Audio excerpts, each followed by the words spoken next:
75 years on, Africa still continues to push for a permanent seat on the UN Security Council.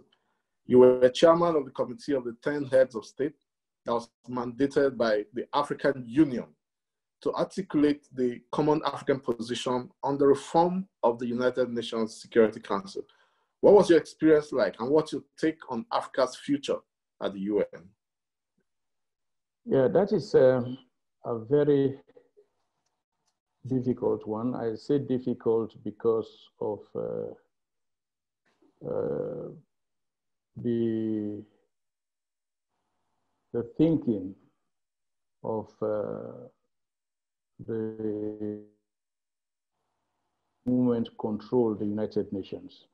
And you know, we had a difficulty of the members of the Security Council that had veto powers opening up.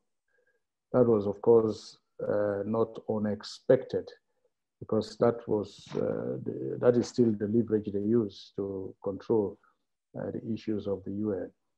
But I think the position of Africa is a simple, straightforward, and a justified position that Africa, in terms of numbers, you can match up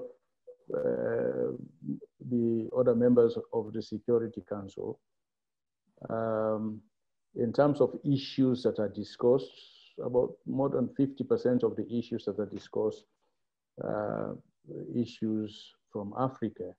Mm-hmm. And if we are now talking about democracy, the membership of the African countries is 52, 53. Therefore, I mean, if we are talking about democracy, we are talking about participatory governance. These are the key jargons they are using in the modern world. Then I think Africa should be given a place to participate at the highest level, to be given the authority that others have in terms of decision making. This is a position we have canvassed, we have been advocating. I must say that we have not made much progress. We have not made much progress for two reasons. One, the whole issue of the African representation has been included in the overall reform of the UN. And until the entire UN is reformed, you cannot address that. Mm-hmm. I think that is not, it doesn't make sense.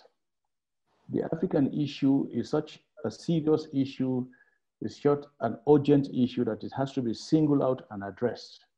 That is one reason why we have had this slowdown. The second issue is just obvious that people that are now enjoying the veto will not want to share it.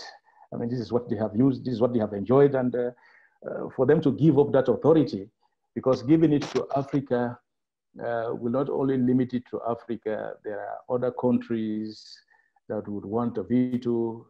The Germans will want to come in, the Japanese will want to come in, and others will want to come in. And this will dilute the authority that the big five are now enjoying. So it has to be with what is happening now around the world. The lessons the COVID is teaching us is that we are all connected and have to be one world. The lessons of the recent happenings in America, the riots of the Black Lives Matters, is showing the world that, again, everybody is important, irrespective of your circumstances, your status in development, and what have you. I think with all these realizations coming in, sooner or later, I think it will be, it will dawn on everybody out there to know that we have to open up. And by opening up, give Africa its rightful place in the world's highest body of governance, that is the United Nations. Absolutely. It's an ongoing fight. We hope that very soon those reforms will come.